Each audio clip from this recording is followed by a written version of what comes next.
Página 37, ponto E. O julgamento contra os que não andam em amor. Efésios 5, 5 a 7. Esse é um aviso aqui. Então, semente 26 fala: uma pessoa que não anda em amor não conhece a Jesus. Esse é um aviso bem forte aqui. Então, vamos ler o trecho. Sabei, pois, isso: nenhum incontinente ou impuro, ou avarento, que é idólatra, tem herança no reino de Cristo e de Deus. Ninguém vos engane com palavras vãs, porque por essas coisas vem a ira de Deus sobre os filhos da desobediência. Portanto, não sejais participantes com eles. Semente 26 fala: uma pessoa que não anda em amor não conhece a Jesus. O crescimento na vida de amor é um processo. Ninguém ama como deveria. Ninguém é puro também como deveria. Nós estamos no processo em tudo. O amor também não é uma condição para a salvação, mas sim o fruto dela. O amor é uma das principais indicações de uma pessoa convertida. Você olha isso em 1 João. Paulo descreveu o juízo contra as pessoas que não amam. Esse julgamento vem não porque elas não amam, mas porque elas não conhecem a Deus. Porque uma vez que uma pessoa experimenta verdadeiramente o amor de Deus, isso transforma. E Paulo simplesmente está falando: olha, se essas coisas são características da sua vida, se você é conhecido como uma pessoa que tem boca suja, você tem uma pessoa que fala coisa obscena, você é conhecido como uma pessoa que não ama, você deve questionar sua salvação. E Paulo está levando as pessoas a ver isso. Exercícios e perguntas. Número 1. Qual a ligação entre cobiça e idolatria? Paulo fez essa ligação nesse trecho e até definiu cobiça como idolatria. Número 2. Como podemos fazer uma avaliação de uma pessoa que é um falso irmão sem julgar de uma maneira que Jesus condenou? É possível de fazer essa avaliação se uma pessoa é salva ou não, sem julgar? Ou devemos aceitar todos que professam fé? Eu creio que essa pergunta é muito importante, porque pessoas hoje em dia têm uma tendência de simplesmente aceitar uma pessoa como convertido simplesmente porque eles falam. Hoje em dia, nós precisamos de pessoas com a coragem de levar as pessoas a questionar sua própria salvação.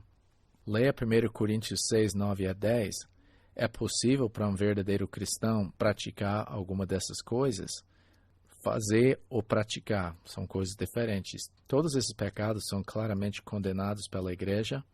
Quais são os mais tolerados? Quer dizer, tem uma tendência hoje em dia de tolerar certos pecados e outros são realmente imperdoáveis. Página 38, o aviso.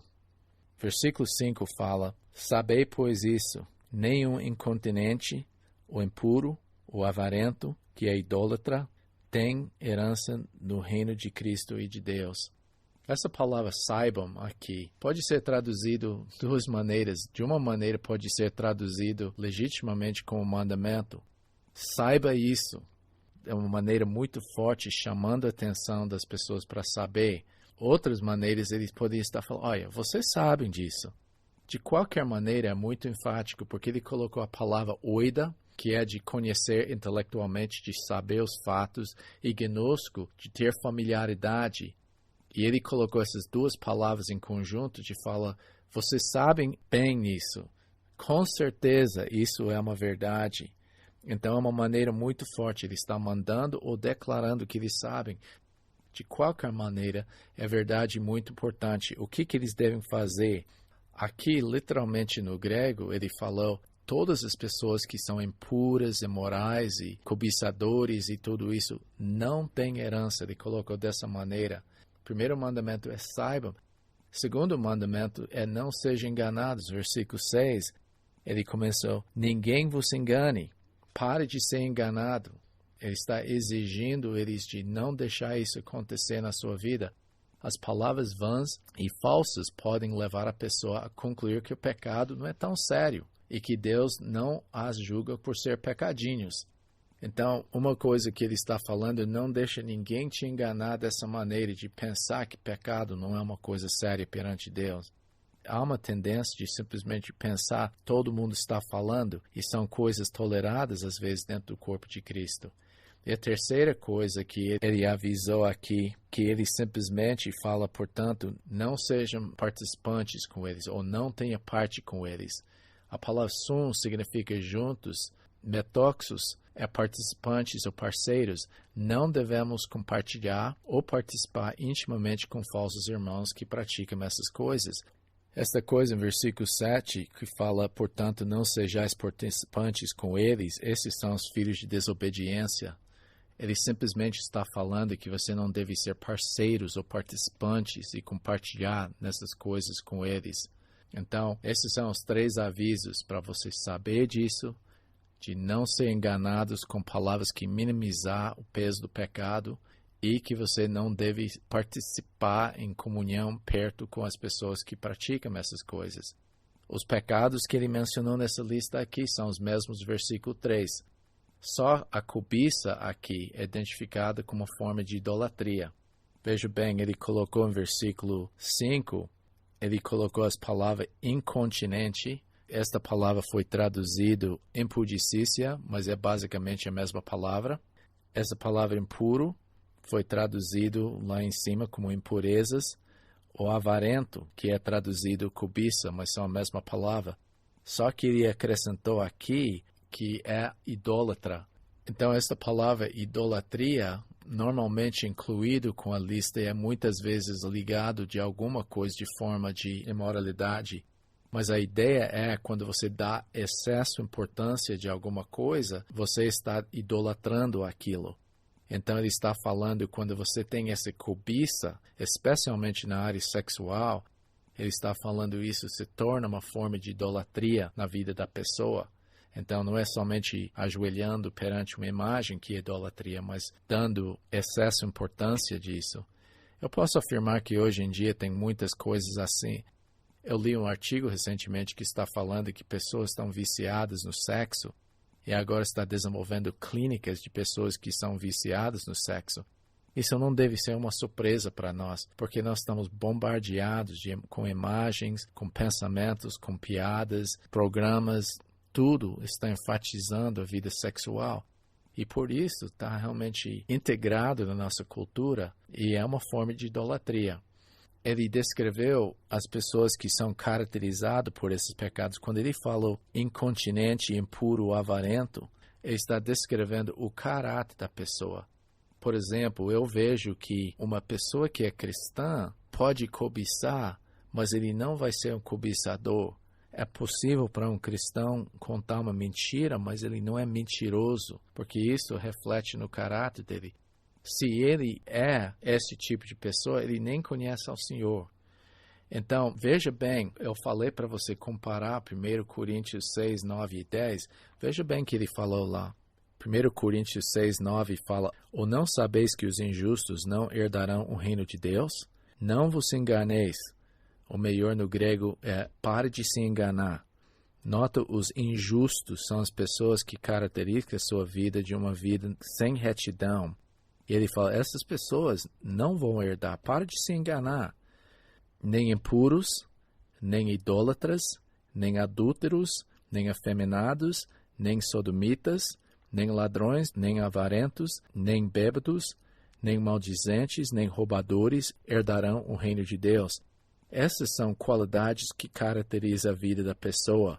Claro, nós como cristãos estamos capazes, sujeitos a cair em tentações, mas essas coisas não são práticas ou hábitos ou características da nossa vida.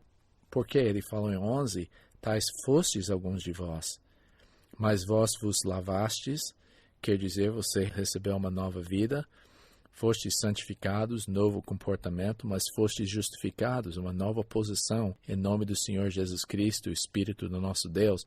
Houve uma verdadeira transformação. Nota no fim do versículo 6, ele chamou as pessoas filhos de desobediência. Esse é bem paralelo de Efésios 2:2, as mesmas palavras. Isso indica que é uma característica da sua vida.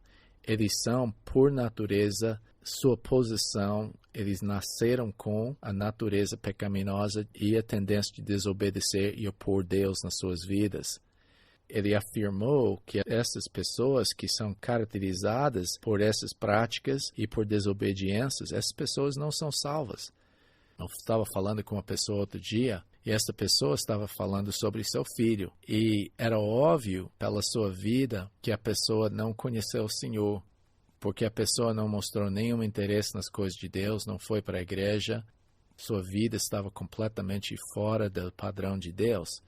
E eu falei, como é que você acha que ele é espiritualmente? Eu queria saber o pensamento da pessoa. Eu fico falando com meu filho que Jesus está voltando, ele tem que voltar para Deus, porque Jesus está voltando.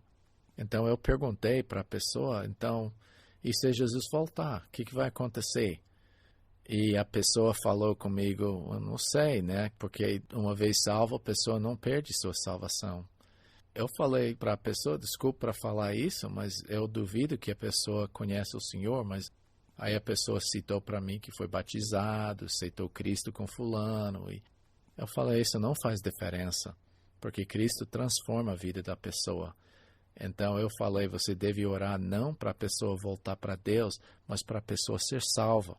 Muitas vezes a gente fala que essa pessoa é desviada. Eu já escutei tantas histórias semelhantes a isso.